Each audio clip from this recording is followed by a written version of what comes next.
Bonsoir, hier soir avaient lieu les dernières répétitions pour tous les chœurs qui participent à la représentation de Carmen.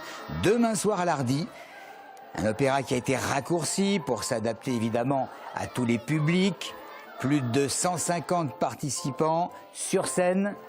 Beaucoup d'enfants font partie des chœurs. Ces enfants qui sont issus des écoles de l'Arpajonnais. Représentation donc demain soir et ça se passe au gymnase Cornuel de l'Hardy. En tout, nous avons 150 choristes qui font partie du chœur, donc c'est un très beau projet pour tout le monde parce que notre but est vraiment de les faire se rencontrer parce que ils viennent comme je vous disais, de milieux différents et le but c'est vraiment qu'ils participent à une expérience unique et vraiment c'est une très belle expérience et ils la partagent tous ensemble et c'est vraiment très chouette. La ministre du Logement, Cécile Duflot, était dans le département aujourd'hui pour mettre en avant deux mesures en matière de logement, un label écoquartier pour tous les secteurs bâtis en accord avec le développement durable et les logements accompagnés qui sont des tremplins pour les personnes ou des familles en difficulté pour se reconstruire. Une visite marathon à travers l'Essonne, Audrey Coll. C'est une visite comme peu de ministres en ont fait dans le département, toute une journée à arpenter différentes villes de l'Essonne, notamment pour promouvoir un nouveau label national écoquartier. Ce label sera une garantie de qualité basée sur un certain nombre de critères, notamment en matière de développement durable.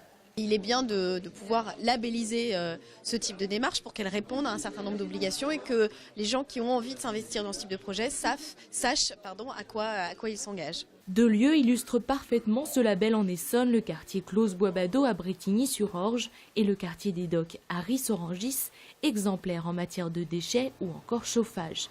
La ministre venait également valoriser les logements accompagnés qui visent à aider des personnes et familles en difficulté.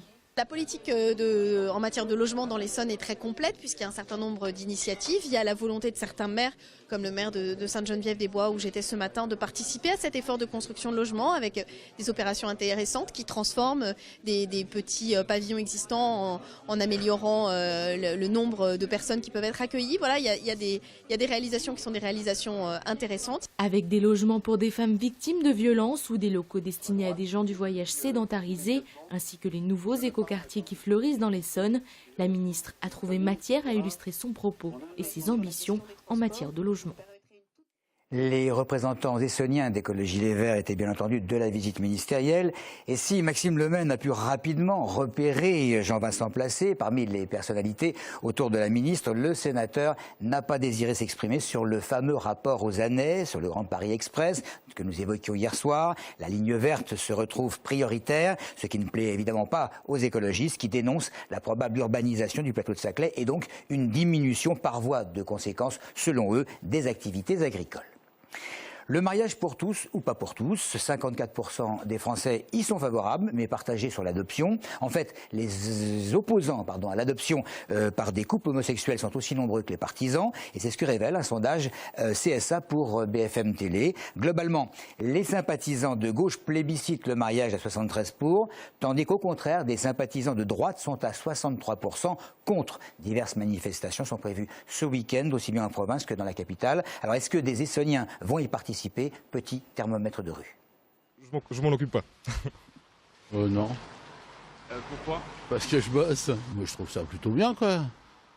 Voilà, quoi, parce que j'ai connu des gens qui ont eu des problèmes, même hétéros, mais qui étaient juste paxés, qui ont eu des soucis parce qu'il y en a un qui est décédé. Aller manifester, non, je pense pas que j'aurais été. Mais j'ai aucun jugement à faire et tout le monde est libre de faire ce qu'il veut. J'aime pas. Moi, je suis chrétien, je sais que Dieu a créé l'homme et la femme, pas homme ou femme, et c'est tout. Je respecte les individus et leurs choix, donc je ne suis absolument pas contre, voilà.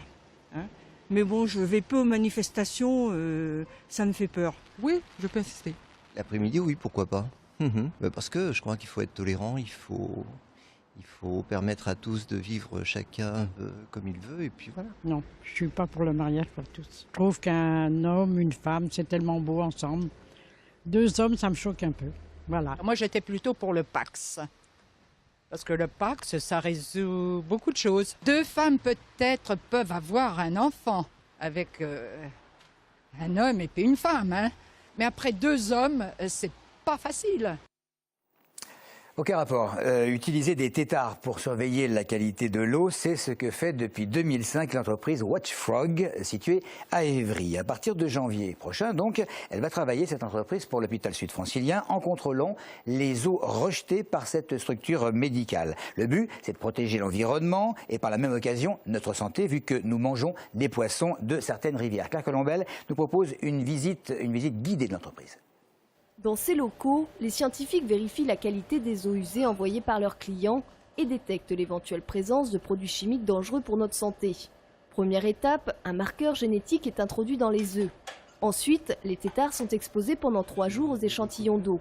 Les scientifiques prennent ensuite le relais et mesurent la fluorescence des têtards grâce aux ultraviolets. Les polluants que nous recherchons dans ces têtards sont toutes les substances chimiques qui peuvent avoir un effet sur notre santé.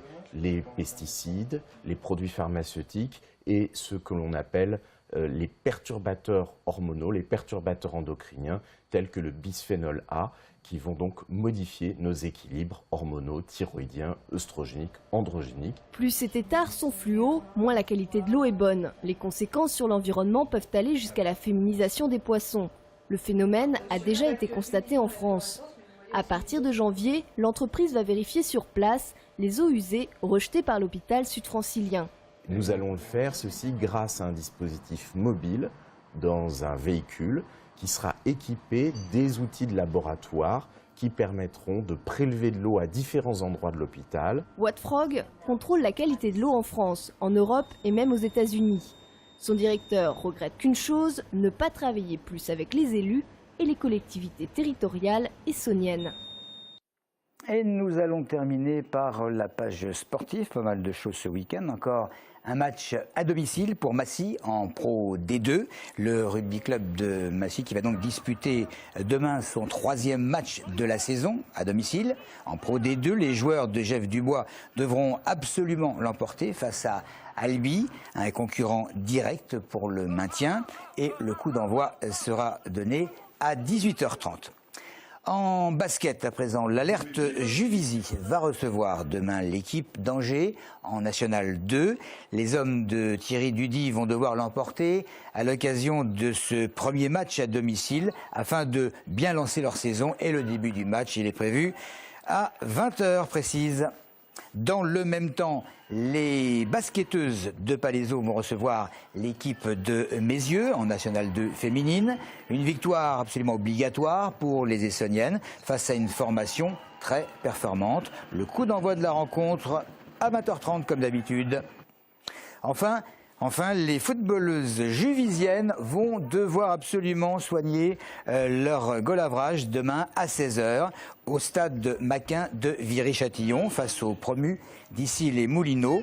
Dans ce derby francilien déséquilibré, on le peut dire, les joueuses de Sandrine Mativet vont donc devoir gagner avec la manière. C'est en tout cas ce qu'a expliqué Éric Coutard. Voilà donc pour ce point d'actualité. Merci comme d'habitude de votre fidélité.